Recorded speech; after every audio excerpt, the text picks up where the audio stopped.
Hey everyone, this is Geronimo.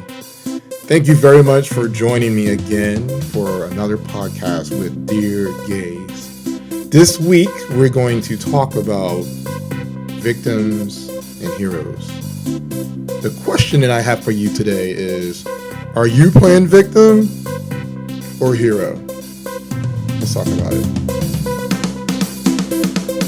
So this week, what I plan to do in this discussion is discuss the differences between someone who is playing a victim and a hero.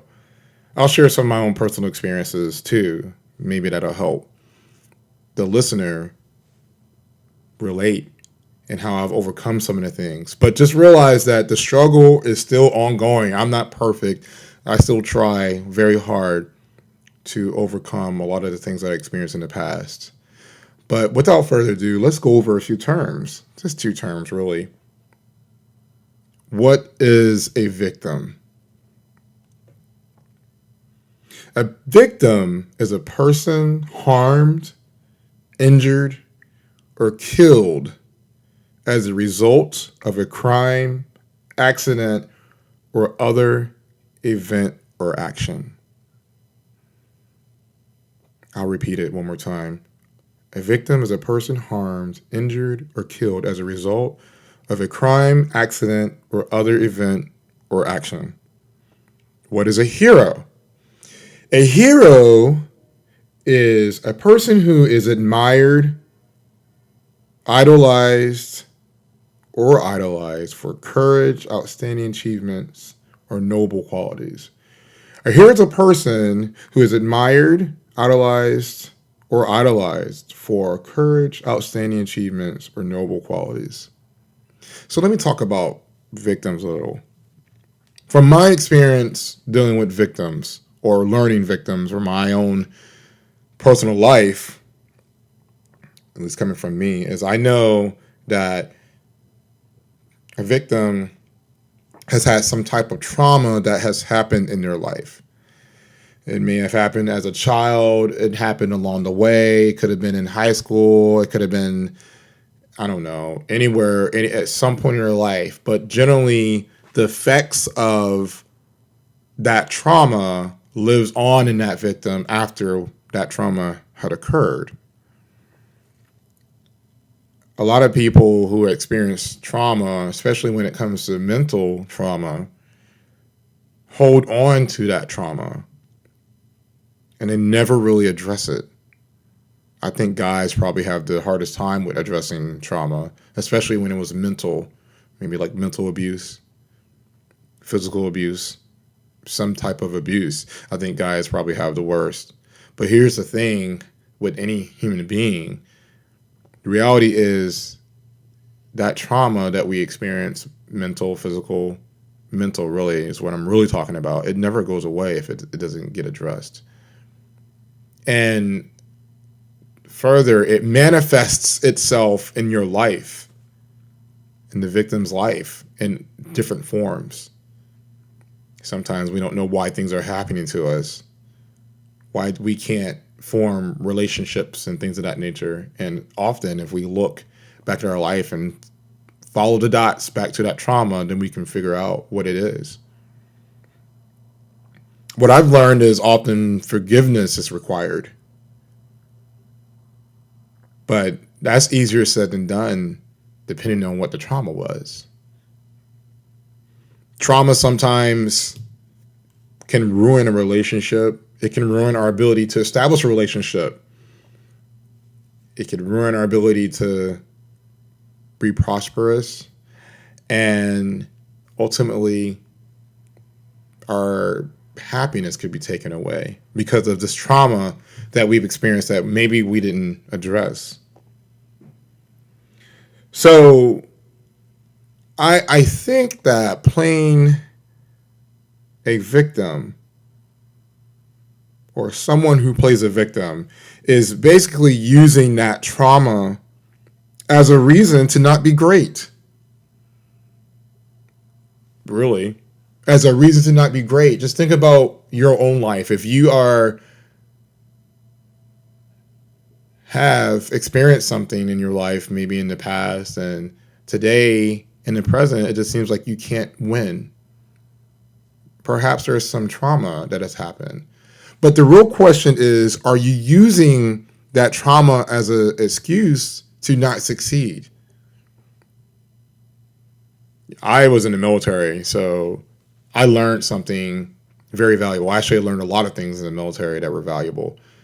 But as it applies to this, one thing I learned that I know for sure is dealing with obstacles. So you got to figure that an obstacle is like a course of different games or different things, different events that you have to figure out how to overcome, how to get over them, how to go whatever, how to solve the puzzle, if you will. That's what an obstacle is. But the reality is, obstacles are made to get around, or they're actually made to slow you down. But you can get around an obstacle. So how I look at life is that when there's something that's an obstacle in my way, I don't look at it as an end all to be all. What I figure out is, okay, this is an obstacle. How am I going to get to my goals with this obstacle in my way? That's not a reason to stop. That's a reason to try to figure out a different route, a different way. Maybe instead of walking through, I'm going to have to crawl under. Instead of walking through, I'm going to have to walk around. Instead of walking around, maybe I have to jump over it. Maybe I have to bust it down. Maybe I have to get people to help me or reconnaissance. Maybe I need to walk away, get some more skills, and come back and come tackle that obstacle again. That's how I view life. I view a lot of things as obstacles and not necessarily things that are in all to be all. So, like RuPaul says, don't let your inner saboteur sabotage your future. So, with that being said, I just want to talk a little bit about myself and some of the struggles that I've had. I won't go into much detail. I want to save some information for future podcasts. But I'll tell you that I definitely experienced a lot of trauma in my life. Some people know and some people don't. And I often think about it today, and it took me a while though to really address it. I ended up seeing a psychiatrist, and that's when I really started thinking about, why some of the things that were happening to me, why they were happening to me, and it's because I was suppressing the trauma. But the trauma basically was the relationship with my parents, my mother, very specifically. I did not have a good relationship with her. Well, yes, I did. As a young child, I had a really good relationship with her. I loved her, and she was my idol, and I always wanted to be wherever she was. I barely remembered that. But without going into explicit detail, maybe I'll talk about it a little bit later. I experienced a lot of trauma with her. It turned into be a really bad relationship between her and I, where in a nutshell, growing up as a child and needing someone to encourage you to be there in your corner when people are bullying you at school, when you're not sure of who you are as a person, when you're not confident because your voice is changing, you think you're ugly, and then to come home and the very person that's supposed to be supporting you and lifting you up is the one tearing you down. And what I was experiencing with her. And it was hard. It was hard for me as a child, going into high school, because I didn't think that my mother would abandon me because of whatever reasons. But she did. And it happened. My brother and sisters don't care, so I don't really talk to them that much about it. and because they didn't experience the same thing that I did. But my mother, called me a faggot, sissy. She used to mock my voice, tell me I was ugly, I was stupid. It was hurtful. And then when you are living in a poor situation, we didn't have a lot of money, and getting mocked at school and not doing well in school and hearing that at home, it impacted me greatly because I just started to believe it. Maybe I am ugly. I'm ugly. I'm stupid. I can't learn. I hate my voice. My mother hates my voice, so I hate it too. And there's more, but that is it in a nutshell with that. So it was interesting. A lot of people say, a lot of people talk about how they were bullied in school. I can tell you that I was bullied more at home. I was always afraid to go home because I never knew what was going to happen to me when I went there. I never knew what she was going to do. She would leave me alone with my brothers and sisters on the weekends, and she would just disappear. And there I was, forced as a child to take care of them, to feed them, and to make sure they didn't escape the house. And, they were, of course, as children, but they were extremely ungrateful, and they would tell on me, and she would, beat me because I did something to them. But after, she left me with them. What did you think a child was going to do? She treated them really well, and I think that she tried really hard to turn my brothers and sisters against me. I remember I was in the Marine Corps, and even as I was older, when I was 35, I remember a very specific conversation we were having. I remember her saying to me, "You're jealous of your brother, my older brother, and you only went into the Marine Corps because your brother went in the Marine Corps." And why would my mother say that? That wasn't the reason I went into the Marine Corps. I went into the Marine Corps because I was a musician. I was a Marine musician, and they had the best band. I was in North Carolina, and I saw the Marine band, and I liked them, and I was like, I want to be in a Marine band, and I want to be a Marine. And I knew if I was a Marine, even if I was in a band, I was going to be a Marine first, a rifleman. So, that's going to be great. I'm going to be able to make myself a man. Nobody's going to call me a sissy anymore. I'm going to prove to the world that I'm a man and I can do anything that anybody else can do. And I knew that I was going to be able to get the Marine Corps College Fund and the GI Bill and put myself through college, learn a lot of skills, tangible skills that helped me learn how to succeed in life. The Marine Corps was the hardest branch of the military, and I went in there to prove to the world, to everybody else, but ultimately to myself, that I wasn't this little nobody, that I was just as good as anyone else. That's why I went into the Marine Corps. But, of course, she didn't care about that, and that's sad because that wasn't even that long ago. So, without going into more detail, I definitely had experienced a lot of trauma. And I held that in for like a really long time, and I wouldn't talk about it. I didn't want people to know because I felt ashamed. A lot of people who knew me as a kid knew I was really shy. I was shy because I thought I was ugly, and I didn't want people to hear my voice. I didn't want people to look at people in the eye. I didn't really speak up. My voice is loud, and I didn't know how to control it. Now I embrace a lot of those things, and I know have a lot of opinions, so I have a podcast. So I'm using my voice to give back.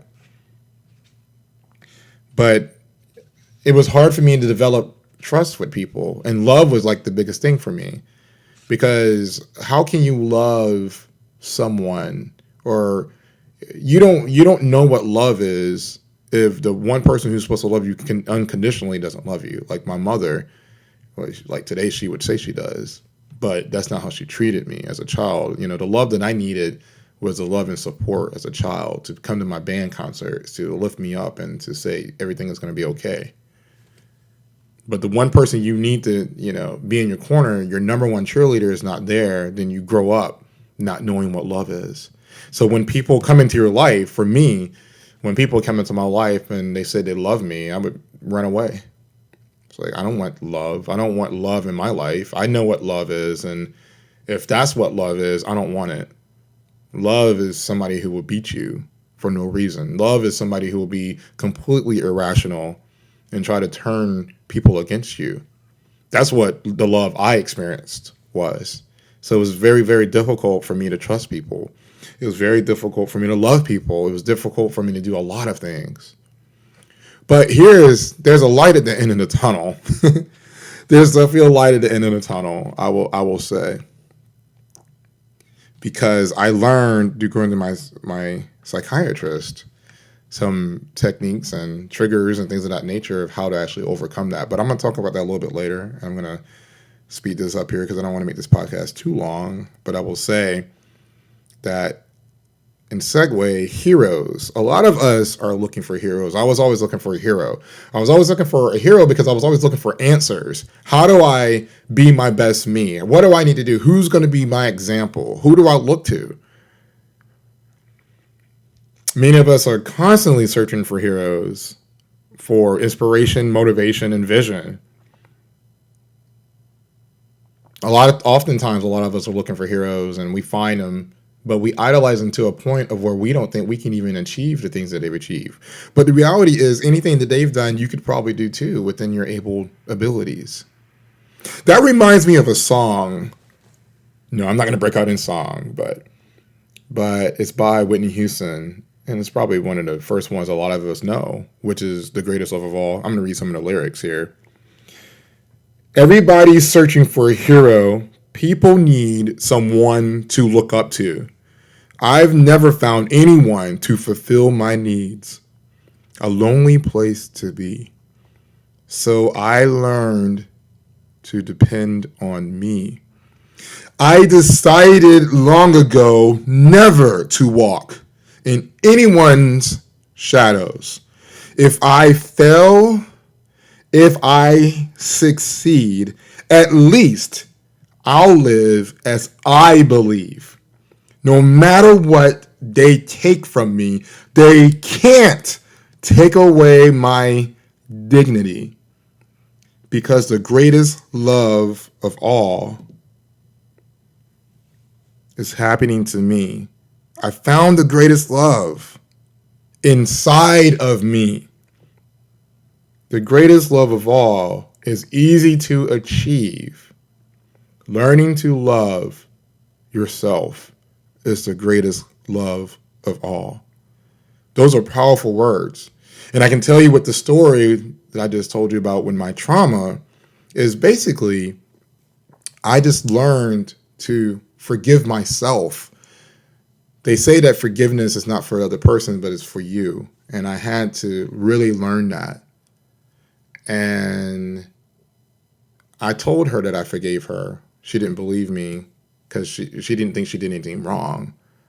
But that was okay because I realized that she was just mentally ill.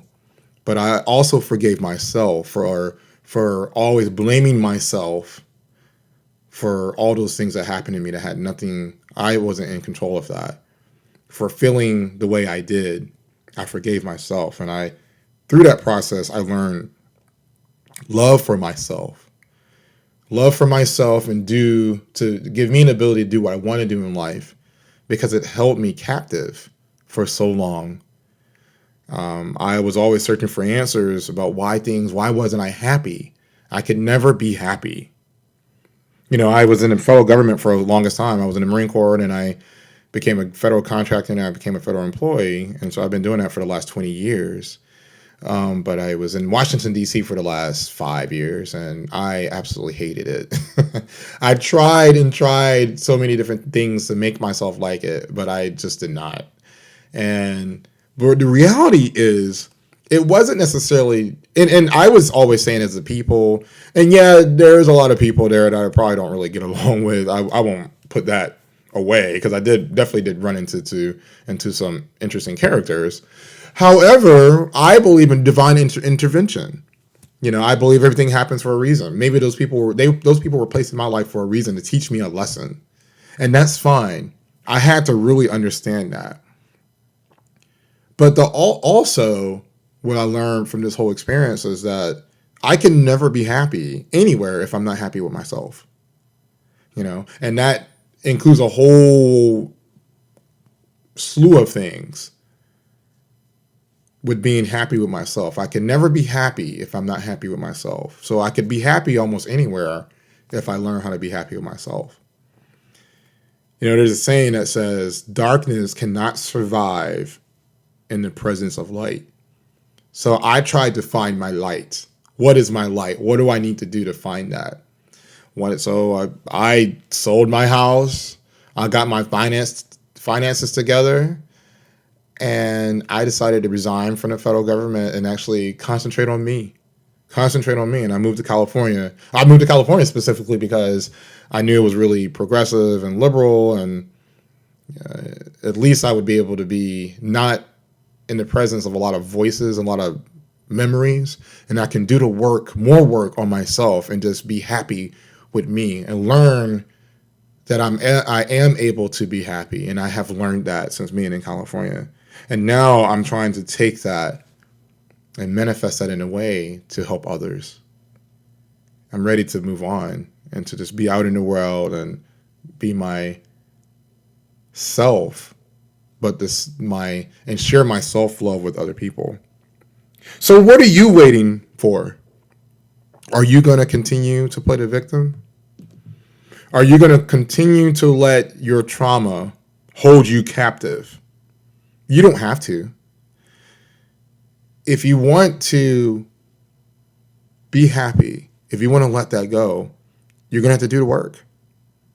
There's work that you have to do. You have to identify the trauma, identify the steps that you need to take in order to get over it, if you will. I recommend seeing a psychiatrist, psychologist.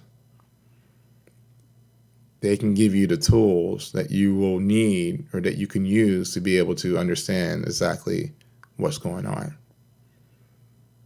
You owe it to yourself. You owe it to yourself so you can live your greatest life. Don't let the trauma of the past control your future. Find the love. Find the greatest love because it's inside of you. Okay? All right, everyone. I will talk to you again in a couple weeks and bring you another podcast from DearGays. Thank you for listening. If you enjoyed today's podcast, please subscribe on iTunes. Give me a rating and a comment, a really nice comment, please. You can also contact me via email if you like at DearGaysPodcast@gmail.com. That's DearGaysPodcast@gmail.com. You can email me if you want to talk to me, have any questions, have any topics. Please, I'll be looking for it.